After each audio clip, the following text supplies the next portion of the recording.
Every morning I've woken up as Prime Minister. I've been inspired by the resilience, the generosity, and the determination of Canadians. It is the driving force of every single day I have the privilege of serving in this office. That is why, since 2015, I've fought for this country, for you, to strengthen and grow the middle class. Why we rallied to support each other through the pandemic, to advance reconciliation, to defend free trade on this continent, to stand strong with Ukraine and our democracy, and to fight climate change and get our economy ready for the future. We are at a critical moment in the world. Mes chers Canadiens, à chaque matin, je me suis réveillé en tant que Premier ministre, inspiré par la résilience, la générosité et la détermination qui nous caractérisent si bien en tant que Canadiens. C'est ce qui me motive à chaque jour où j'ai le privilège de servir dans ce poste. C'est pourquoi, depuis 2015, je me suis battu pour ce pays, pour vous, pour renforcer la classe moyenne.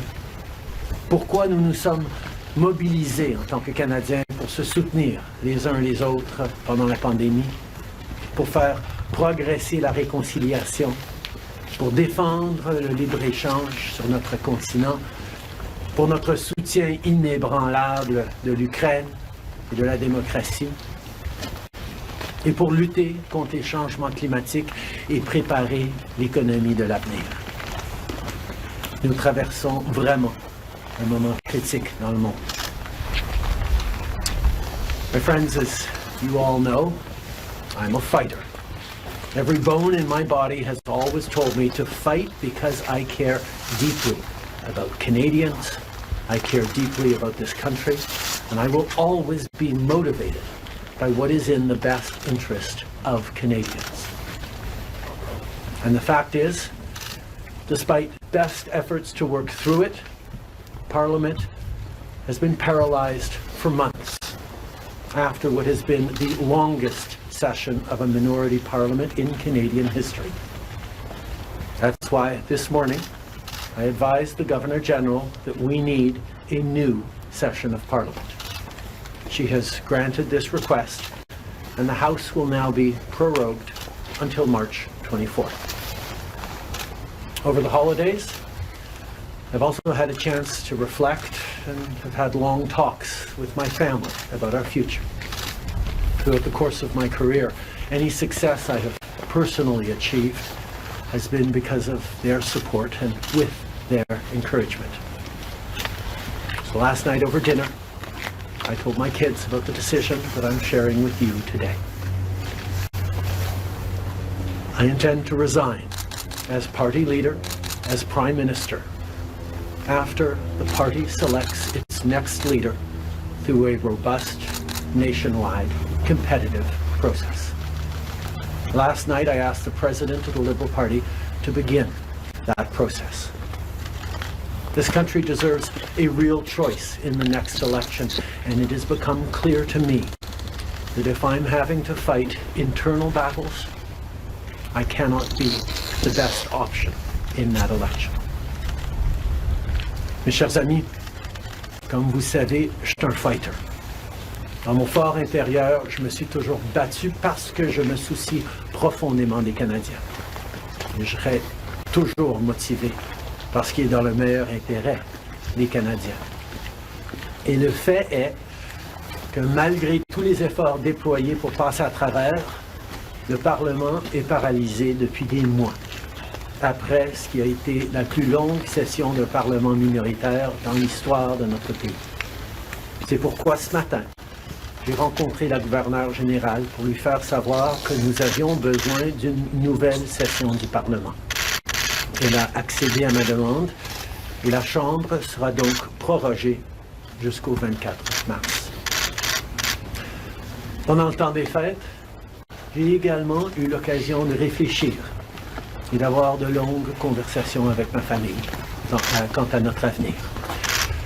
Tout au long de ma carrière, tout le succès que j'ai eu personnellement est dû à leur soutien et à leurs encouragements. Donc hier soir, au souper, j'ai partagé avec mes enfants la décision que je partage avec vous tous aujourd'hui. J'ai l'intention de démissionner de mon poste de chef du Parti libéral du Canada et de Premier ministre une fois que le parti aura choisi son prochain chef à l'issue d'un processus national, rigoureux et compétitif. Hier soir, j'ai demandé au président du parti de commencer les étapes nécessaires. Le pays mérite un choix clair et réel lors des prochaines élections.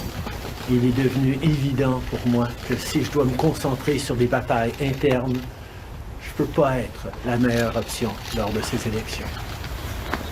Le Parti libéral du Canada est une institution importante dans l'histoire de notre grand pays et de notre démocratie.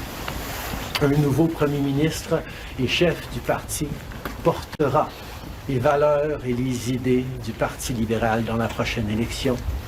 J'ai hâte d'observer le déroulement de ce processus dans les mois à venir. Nous avons été élus pour la 3e fois en 2021 pour renforcer l'économie après la pandémie et faire progresser les intérêts du Canada dans un monde complexe.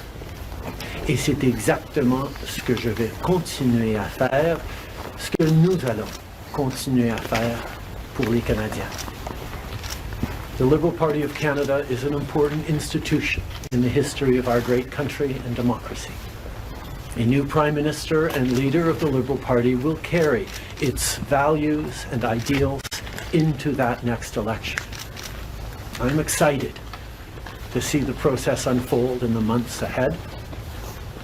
We were elected for the 3rd time in 2021 to strengthen the economy post-pandemic and advance Canada's interests in a complicated world. And that is exactly the job that I and we will continue to do for Canadians. Merci beaucoup, mes amis. Thank you, Prime Minister. We'll now go to questions, starting with Laurence Martin, House of Canada. Bonjour, Monsieur Trudeau. Vous vouliez le faire, ce combat contre Pierre Poilievre. Des batailles internes, il y en a dans votre parti depuis plusieurs mois déjà. Pourquoi est-ce que vous décidez d'abdiquer maintenant? Qu'est-ce qui vous a fait changer d'avis?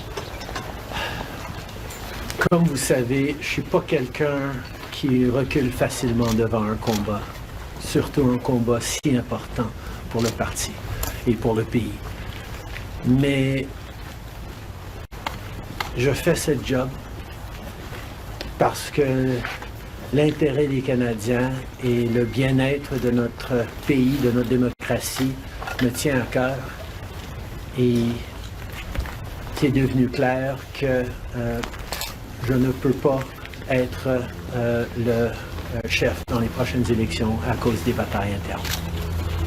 Okay. As you all know, I am a fighter, and I am not someone who backs away from a fight, particularly when a fight is as important as this one is. But I have always been driven by my love for Canada, by my desire to serve Canadians, and by what is in the best interests of Canadians. And Canadians deserve a real choice in the next election. And it has become obvious to me with the internal battles that I cannot be the one to carry the Liberal standard into the next election. Vous êtes au pouvoir depuis près de 10 ans. Le Canada a changé avec votre gouvernement. S'il y a une réalisation que vous pourriez nommer, dont vous êtes le plus fier, je sais qu'il y en a plusieurs, mais s'il y en a une, et peut-être un regret aussi. En 2015, on a été élus sur une promesse de travailler pour la classe moyenne. Et c'est ce qu'on a pu faire. On a réduit la pauvreté, on a aidé énormément les familles, on a créé une économie qui fonctionne pour bien plus de monde en se préparant pour un avenir et plus numérique et où les changements climatiques vont avoir un plus grand impact. On a fait énormément de travail avec les Canadiens. Le Canada est meilleur à cause du travail que nous avons tous fait au cours des dernières années. Un regret, je continue à penser que si notre système électoral aurait été changé pour que les gens puissent mettre un premier, un deuxième, un troisième choix sur le bulletin. Les partis auraient passé plus de temps à regarder les points qu'ils avaient en commun pour être les deuxième ou troisième choix des voteurs plutôt que de voir la polarisation que nous avions. Mais je ne pouvais pas de façon unilatérale changer notre mode de scrutin dans ce pays. Next question. We got elected in 2015 to fight for the middle class, and that's exactly what we've done over the past years. We reduced their taxes, we increased the benefits to families, we made sure the economy was focused on working for everyone and not just a few, and that has changed. That has dropped poverty rates in Canada, that has brought more people into the workforce, that has moved us forward on reconciliation in a way that has deeply improved the opportunities and success of Canadians despite the incredibly difficult times the world is going through right now. There's lots more work to be done, and I know that this party and this country and Canadians will keep doing it. If I have one regret, particularly as we approach this election, well, there are probably many regrets that I will think of, but I do wish that we'd been able to change the way we elect our governments in this country so that people could simply choose a second choice or a third choice on the same ballot, so that parties would spend more time trying to be people's second or third choices, and people would have been looking for things they have in common instead of trying to polarize and divide Canadians against each other. I think in this time, figuring out how to pull together and find common ground remains something that is really important for democracies, but I could not change unilaterally without support of other parties our electoral system. That wouldn't have been responsible. Prochaine question. Tonda with Charles, Toronto Star. Prime Minister, up until 3 weeks ago, you were intending to stay, and it seems that the event 3 weeks ago of Ms. Freeland coming out and saying you were firing her as your finance minister was the catalyst that brought us here today. So can you explain your side of what happened there? Chrystia has been by my side for close to 10 years now. She has been an incredible political partner through just about everything we have done as a government and as a party over the past decade. I had really hoped that she would agree to continue as my Deputy Prime Minister and take on one of the most important files that not just this government, but this country is facing, but she chose otherwise. In regards to what actually happened, I am not someone who's in the habit of sharing private conversations. Chrystia a été depuis presque 10 ans maintenant à mes côtés en tant que partenaire politique essentiel à presque tout ce qu'on a réussi en tant que gouvernement, en tant que parti. J'aurais vraiment souhaité qu'elle choisisse de continuer en tant que ma vice-première ministre et qu'elle prenne un des dossiers les plus importants auxquels les Canadiens et notre gouvernement vont faire face dans les mois à venir, d'ici les prochaines élections. Mais elle n'a pas voulu. Mais par rapport aux détails, je ne suis pas quelqu'un qui partage les détails de conversations privées. You spoke about the Liberal Party as an institution and the internal battles right now, but I'm wondering if you feel that another leader will have more success than you will at beating Pierre Poilievre in the next campaign. Pierre Poilievre's vision for this country is not the right one for Canadians. Stopping the fight against climate change doesn't make sense. Backing off on the values and strength in diversity that Canada has always worked to pull itself together on is not the right path for the country. Attacking journalists, the CBC institutions, that's not what Canadians need in this moment. We need an ambitious, optimistic view of the future, and Pierre Poilievre is not offering that. And I look forward to the fight as progressives across this country stand up for the kind of vision for a better country that Canadians have always carried, despite the tremendous pressures around the world to think smaller, to veer towards the hard right, and to be less ambitious for what we can be and do as a country when the world really needs Canada. That's not an answer, though. Yes or no? Is there another leader that could be? Absolutely. Sur le leader? Oui. Est-ce que vous Pierre pouvez Poilievre. élaborer en français, s'il vous plaît? Merci. Pierre Poilievre a une vision profondément petite et erronée pour ce pays, si même on accepte qu'il ait une vision, de reculer sur les droits fondamentaux, d'arrêter la défense, la lutte contre les changements climatiques, de ne pas investir dans une économie plus verte, plus inclusive, de toujours chercher des divisions entre les Canadiens plutôt que de rassembler pour faire face à l'avenir de façon optimiste et ambitieuse. C'est pas le bon choix pour les Canadiens. Et j'ai hâte de faire partie, de continuer de faire partie d'un mouvement progressiste qui va envisager un avenir meilleur pour les Canadiens sur l'optimisme et le travail que les Canadiens ont toujours fait pour bâtir un monde meilleur. Next question. Hélène Buzetti, les corps d'information.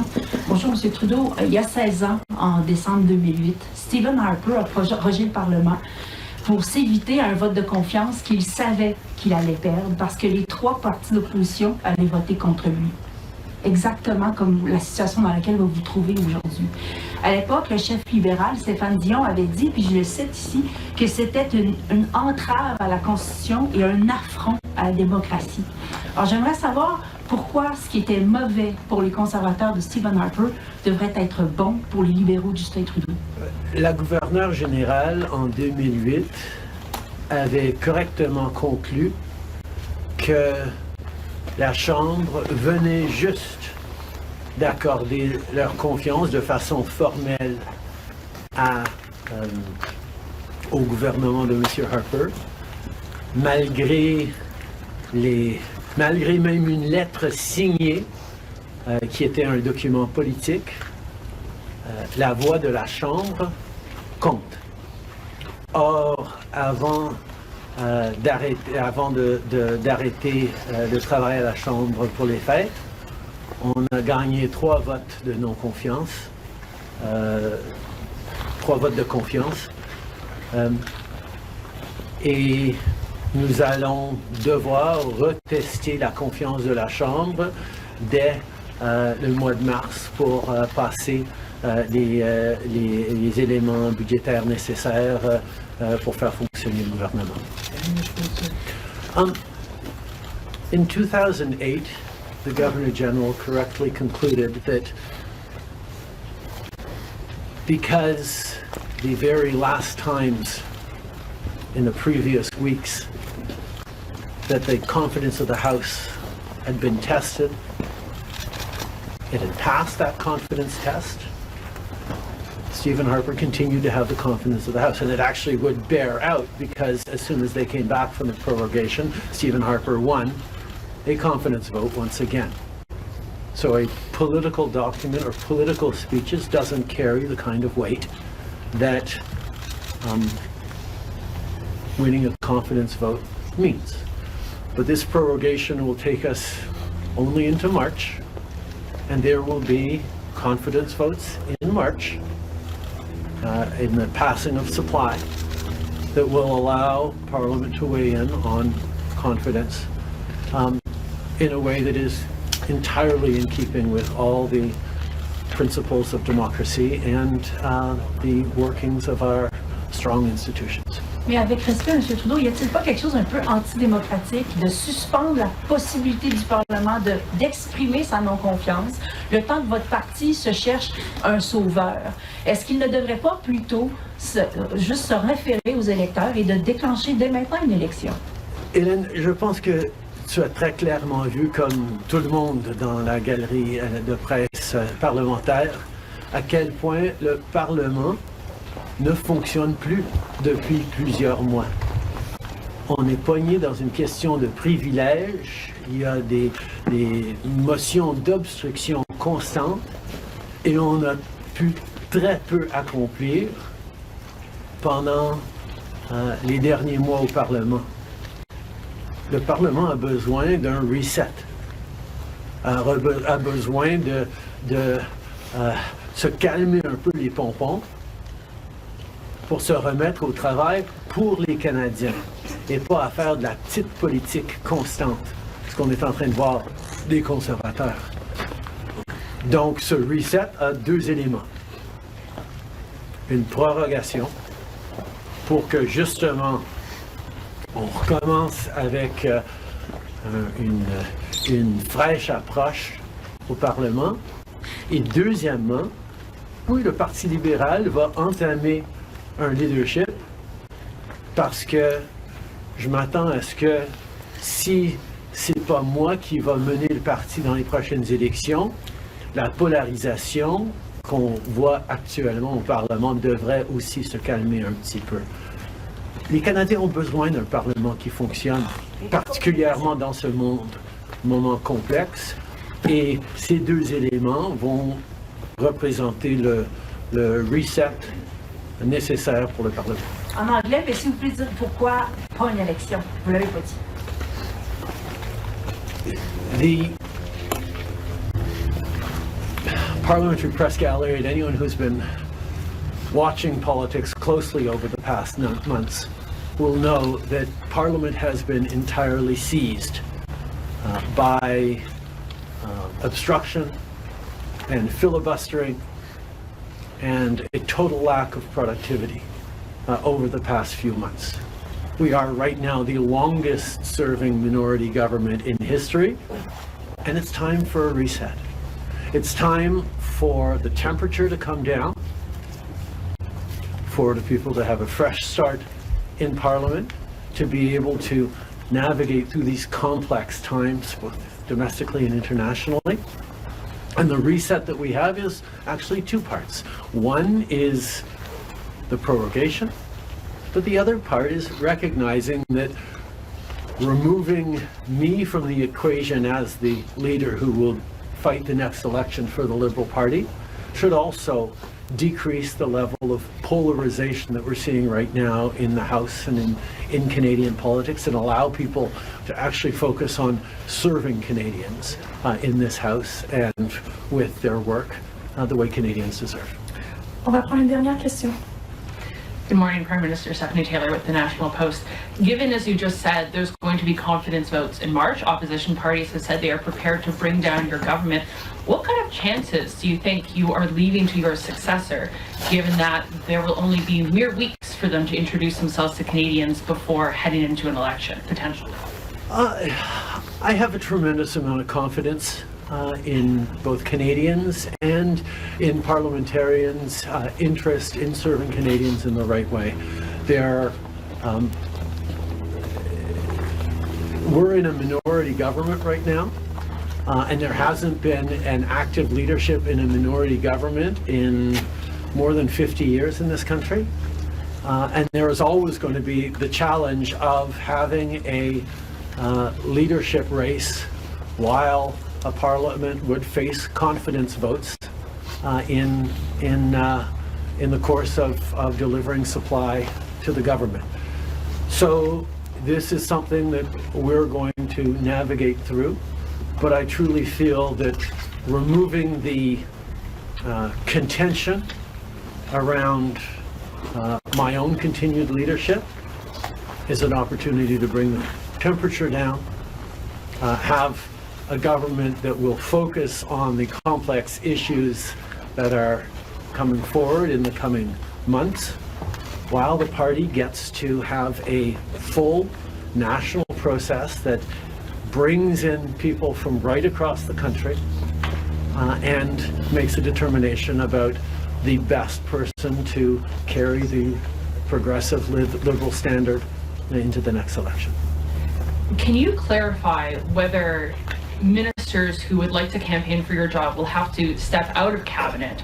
And how can the Liberal government be in a position to protect Canadian businesses and Canadians from the threat of tariffs from incoming President Donald Trump when members of the government are going to be focused on who's going to be taking your job? The government will still, and the cabinet will still be very much focused on doing the job that Canadians elected us to do in 2021, which is fight for their interests, stand up for their well-being, and make sure that they are good and that Canadians are protected and strong. There will be a leadership process and the rules will unfold over the coming weeks, but I can assure you that the tools and the need to stand up for Canadians, to protect Canadians in their interests and continue to fight for the economy is something that everyone in this government will be singularly focused on.